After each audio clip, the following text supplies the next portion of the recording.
Bonjour à tous, la bataille est rude sur le segment des boîtiers entrée de gamme. Face au récent Torex d'Enermax qu'on vous a présenté, Thermaltake dégaine le Versa H21. On a affaire à un boîtier moyen tour, à la fiche technique intéressante.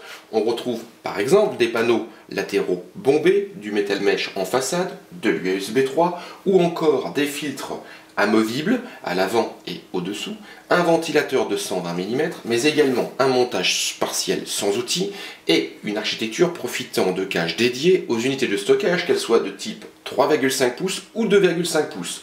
Revue de détail de ce boîtier intéressant, le H21 de la gamme Versa de Thermaltake.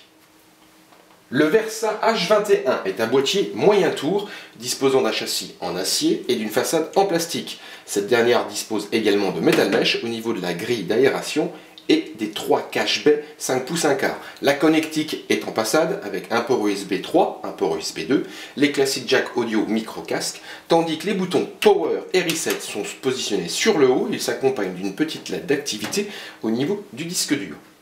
La façade du boîtier est démontable en tirant simplement vers soi. Elle libère le premier filtre anti-poussière. Celui-ci est solidaire du châssis par un système d'attache en plastique. Il suffit de pincer et de tirer. Par contre, originalité, Thermaltake propose des attaches rapides au niveau des deux ventilateurs. Elles prennent forme par des crochets en plastique. Alors je vais vous montrer avec un Be Quiet de 120 mm. Il suffit simplement de positionner donc au niveau des crochets le ventilateur. Une fois qu'il est en place, on appuie, on entend un clips. Voilà, et le ventilateur est en place. Il suffit plus que de remettre la grille. Il faut donc quelques secondes pour équiper ce boîtier d'un 120 mm ou encore de 220 mm à l'avant.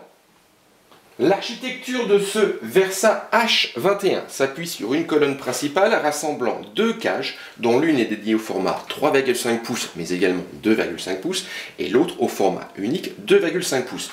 Au total, on peut installer 3 disques durs et 6 SSD en 2,5 pouces. L'ensemble est équipé de fixations rapides avec l'usage de tiroirs. On retrouve également des fixations rapides au niveau des 3 baies 5 pouces 1 quart pour faciliter l'installation. Au niveau refroidissement, Thermaltake a opté pour un unique ventilateur de 120 mm positionné à l'arrière.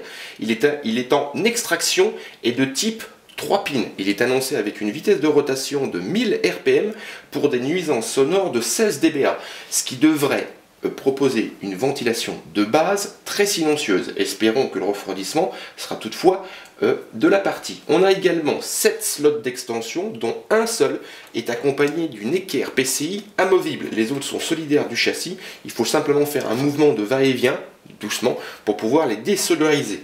Au niveau compatibilité cette fois, ce boîtier accepte des cartes graphiques de 315 mm, tandis que 155 mm est réservé à la hauteur du ventirad. Tandis que, et enfin, le bloc d'alimentation est positionné sur le bas et il s'accompagne d'un second filtre amovible. Le premier est en façade, extractible par l'arrière. Pour finir, petit tour à l'arrière du boîtier. Pourquoi? Thermaltake propose une originalité avec une goulotte afin de simplifier la mise en place du 20+4 broches. Vous savez, le cas qui est assez gros à destination de la carte mère, qui est toujours un peu difficile à mettre en place. Donc le choix ici devrait permettre et simplifier l'installation. On remarque également qu'il n'y a pas de fixation rapide des deux côtés au niveau des baies 5 pouces 1 quart. On a également un espace limité entre le châssis et le plateau à carte mère. Par contre, ce petit désagrément devrait disparaître avec l'utilisation des panneaux latéraux bombés.